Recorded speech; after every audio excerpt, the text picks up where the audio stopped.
Today we'll be talking about proper business etiquette in Kenya with Miss Bailey Benys, Jacob Berry, Joseph Cortez, Princess Thea Enriquez, and Mr. Jose Garza. Hello, my name is Bailey and I will be talking to you today about the overview and safety conditions in Kenya. Kenya is located in East Africa with an estimated population of 45 million. It has one of the most powerful economies and has a fast-growing middle class. Vaccines are required due to certain things that can be eaten here, and some of the types are listed. Most hotels and shops will take either currency, such as US dollars and credit cards, and you are able to get Kenyan shillings, but those are usually just used for tips. April through June is a long rain season, and July through August is the coldest time of the year. Being that it could be cold during these times, or it could be raining at those certain times during April and June, it is best to carry jackets and shorts no matter what time of day it is, just because the weather always varies. It is best to allow yourself at least a couple of extra hours to get through heavy traffic jams and tedious security checks whenever you're traveling to Kenya. The dominant religion is Christianity, and the second largest religion is Islam.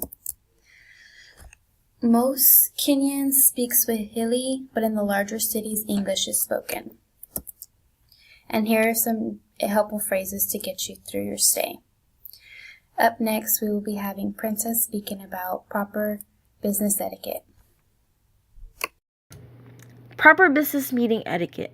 Formal corporate dress code is an appropriate wear for a Kenyan business meeting. Semi-casual attire is also acceptable as long as you look decent. Sophisticated urban Kenyans are usually punctual for scheduled meetings, and rural Kenyans, while not all of them, can be hours late and will not apologize for it. Warm greeting or local salutations like jambo, which means hello in Swahili, is an appreciated gesture, and handshakes are also common, although women are more likely inclined to only shake hands with other women. Small talk is also a great way to get to know your Kenyan business partners. A length of 1 to 2 minutes is appropriate, but longer small talk also establishes trust and connection with your Kenyan business partners. A handshake and small talk is also a great way to end a meeting. Next, Jose will be talking about proper negotiations. Hello, my name is Jose Garza, and I will be speaking about negotiations in Kenya. In Kenya, there is a clear hierarchy within the business setting. The people with the highest positions tend to have the most authority. However, respect for elders is very important in Kenyan culture, so the eldest members are always highly respected.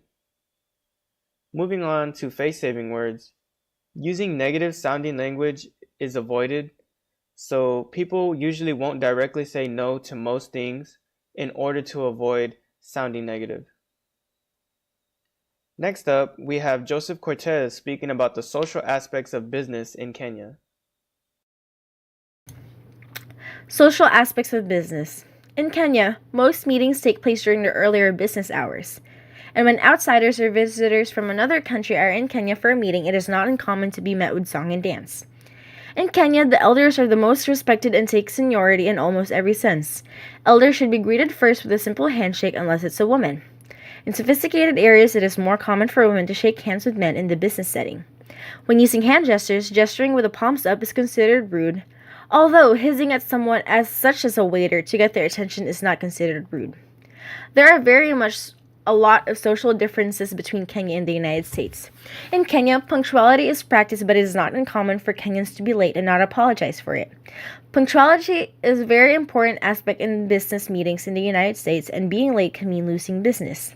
Shaking hands with women is frowned upon unless in certain sophisticated areas in Kenya, while in the United States, shaking hands with someone in the business setting is common.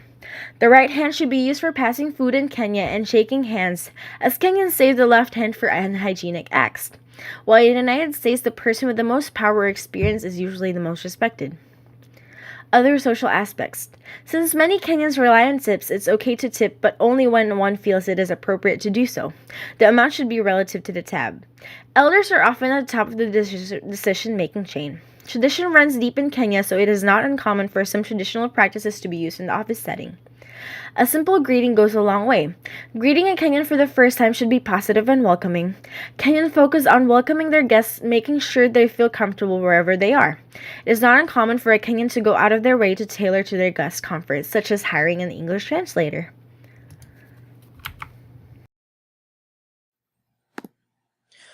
There are other considerations that need to be made whenever considering performing business in the country of Kenya.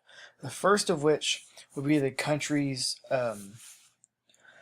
reputation for political violence and protests. Recently, in a 2017 election for the country's head of state, protests and violence broke out between pro-government supporters and opposition militia.